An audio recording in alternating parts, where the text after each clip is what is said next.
Today is October 14th, 2025, and share, subscribe, and follow for more as we cast our gaze across the globe. The intricate dance between power and money remains a defining story of our time. In the vast and diverse region of North Africa, this story is particularly poignant. This area, stretching from the Atlantic shores of Morocco to the ancient lands of Egypt, is a tapestry of rich cultures and complex politics. Yet, beneath the surface of daily life, a persistent issue shapes the destinies of millions: corruption. To truly understand how this system operates, to see its mechanics in plain sight, we must adopt a simple but powerful mantra. We must follow the money. Corruption, in its essence, is the abuse of entrusted power for private gain. It is a deceptively simple definition for a problem with countless faces. It is not always the dramatic scene of a suitcase full of cash slid across a table in a smoke-filled room. More often, it is a quiet, almost mundane affair. It can be the small bribe paid to a minor official to speed up a necessary permit, a transaction that becomes a routine part of doing business. It can also be a grand, multi-million-dollar government contract, awarded not to the most qualified bidder, but to a company owned by a well-connected cousin or a loyal political ally. This is where the real damage is done, creating a system that is technically legal, but fundamentally unjust and corrosive. The connection between money and power is the engine that drives this machine. When an individual or a small group accumulates immense wealth, they gain the ability to bend the rules of society to their will. They can bankroll political campaigns, ensuring that friendly faces occupy seats of power. They can purchase media outlets, shaping public opinion and silencing critical voices. They can hire the best lawyers to navigate or even rewrite the laws that are meant to restrain them. This concentration of influence creates a dangerous feedback loop. The more money they acquire, the more power they wield. The more power they wield, the easier it becomes to acquire even more money, often at the expense of the public good. This cycle is what makes corruption so difficult to dismantle. It is not just a series of individual bad acts, but a deeply embedded system. It is a culture where shortcuts are rewarded and integrity is penalized. It creates an environment where honest entrepreneurs cannot compete on a level playing field and where ordinary citizens feel powerless against a tide of unfairness. Understanding this dynamic is the first step toward imagining a different future. By tracing the flow of funds, by asking who benefits from a particular policy or project, we can begin to see the architecture of corruption and identify the pressure points where change is most needed. The journey is complex, but the starting point is clear. Follow the money. To see how the corruption machine truly works, we must look at concrete examples on the ground. The specifics vary from country to country, shaped by unique histories and economic structures, but the underlying pattern is remarkably consistent. A small, elite group often maintains a firm grip on the nation's most valuable economic assets.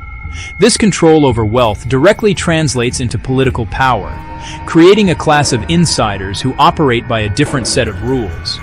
This elite is not always just composed of politicians, government officials, military leaders, prominent business families who work together to protect their shared interests. They maintain their privileged position at the top of the social and economic ladder. In Morocco, for example, the economy has seen periods of growth and modernization. Yet significant sectors remain dominated by a handful of large holding companies. Some of those companies have close ties to the state and the royal palace, the Makhzen. That concentration means for a new business to thrive, especially in industries like real estate, banking, telecommunications, securing favor from powerful networks can matter more than having the best product. This stifles competition and discourages outside investment. The perception is the game is rigged for insiders, creating barriers for aspiring entrepreneurs.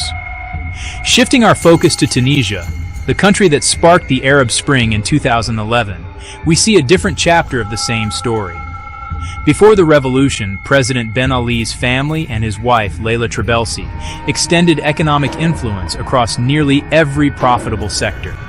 Through a web of regulations, insider deals, and intimidation, they controlled banks, telecommunications companies, import-export businesses, and other sectors. This blatant kleptocracy, the state as a personal piggy bank, helped fuel the uprising. The revolution was a public demand to end systemic plunder.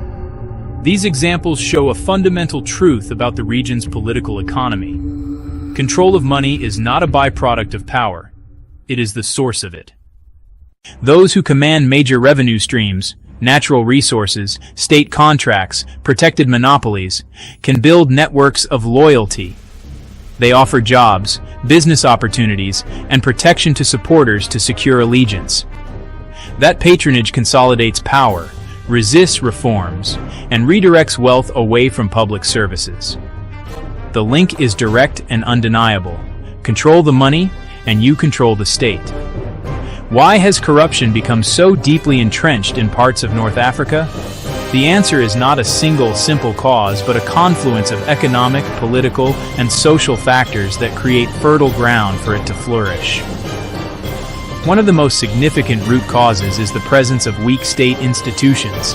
Independent judiciary, impartial law enforcement, effective anti-corruption commissions, underfunded, understaffed, politically compromised, cannot perform their essential function. The laws on the books may look strong, but without robust enforcement, they become mere suggestions easily ignored by the powerful and well-connected. A second critical factor is a pervasive lack of transparency. When government budgets are drafted in secret, when public contracts are awarded behind closed doors, and when the assets of public officials are hidden from public view, it creates an environment ripe for abuse. This opacity is the best friend of the corrupt official. It allows illicit deals to go unnoticed and makes it nearly impossible for journalists, civil society groups, or even other government agencies to hold anyone accountable. The simple act of making financial information public is a powerful disinfectant, yet it is a step fiercely resisted as it threatens to expose methods and gains. The social fabric can normalize clientelism and nepotism. Cultural expectations to help one's family, tribe, or community morph into corruption in the public sphere. A minister who gives a government job to an unqualified nephew, or a director who awards a contract to a friend, is betraying the public trust. This system trades loyalty for public resources, undermines meritocracy, distributes opportunities by connections, and weakens the state from within. Finally, vast economic inequality acts as both a cause and a consequence of corruption, creating a vicious cycle. When a small fraction holds disproportionate wealth, many feel disenfranchised. Low-level bribery can feel like the only way to access basic services. This everyday struggle can lead to cynical acceptance. People feel they have no choice but to play the game, further entrenching the culture of corruption at all levels of society. Algeria provides a powerful case study in how an economy heavily reliant on natural resources can foster a specific brand of corruption. The nation's immense wealth is derived primarily from its vast oil and gas reserves. These reserves are controlled by the state-owned company, Sonatrach. This makes the state the main engine and primary distributor of wealth. Energy revenues give elites enormous leverage. They control allocations, reward allies, co-opt rivals, and fund a large public sector. A rentier state where success depends on proximity to power, not innovation or competition. Businesses flourish through connections, lucrative contracts, import licenses, favorable regulations. A closed circle benefits from the status quo, funneling wealth to a few, leaving the broader economy underdeveloped and dependent on hydrocarbon prices. The consequences are deeply felt, especially by youth facing high unemployment. Degrees and aspirations meet a market where connections outweigh qualifications. Widespread frustration helped drive the Hirak movement of 2019. Millions marched, demanding a break with the old system. an end to corruption, and the creation of a civilian, not military state. The movement highlighted a profound breakdown of trust, a system enriching a few while neglecting the many. People pointed to crumbling infrastructure, an underfunded healthcare system, and a stifling bureaucracy. The protests were a collective cry for accountability and a new social contract. While politics shifted, demands for transparency and justice remain. Resource wealth can be a curse if not managed for all. While sharing a border, Egypt and Libya present two dramatically different portraits of how corruption manifests in the absence of strong, accountable institutions. In Egypt, the state is powerful and centralized. The military plays a significant and expanding role in the economy. Military-affiliated enterprises are major players in sectors: construction, infrastructure, food production, cement. Projects are justified by speed and security, but expansion raises fairness and transparency concerns. Military economic activities are largely opaque. Budgets lack meaningful civilian oversight. Their businesses benefit from exemptions, taxes, customs, standard regulations. Result: an uneven playing field where private firms struggle as state-backed giants control land, labor, and capital. For ordinary Egyptians, less competition, fewer choices, limited upward mobility. Rival groups seized control of oil fields, pipelines, and ports. Revenues fund operations, purchase weapons, and solidify territorial control. The central bank fractured between East and West. National revenues became impossible to track.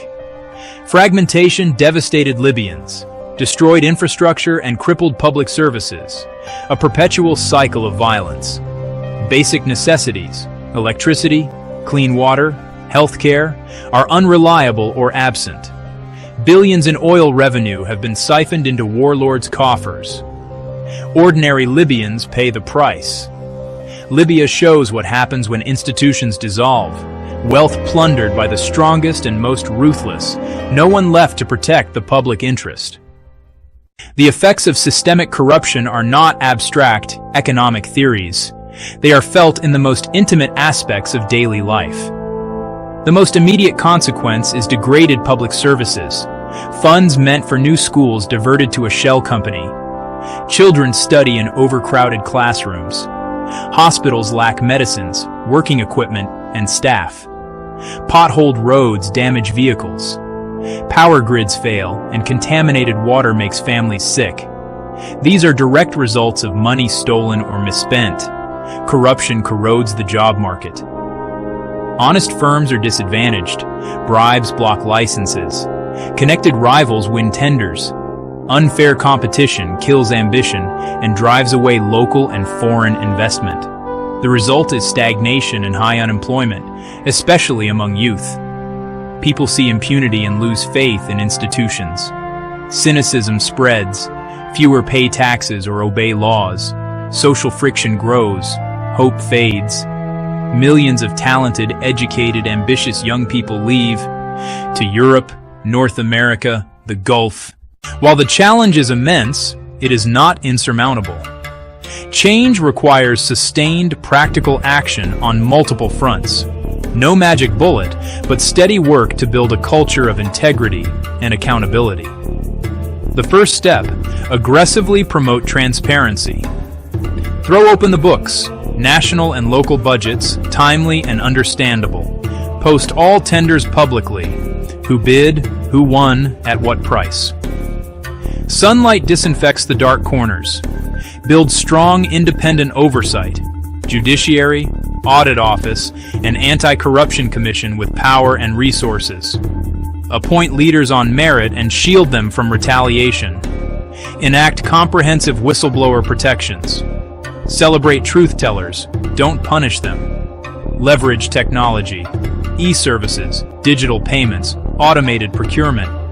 Tech won't end corruption, but it makes it harder to hide. Real change needs political will from the top and public pressure from the bottom. Organize to monitor projects, use FOI laws, and support credible reformers. Like, share, subscribe, and follow for more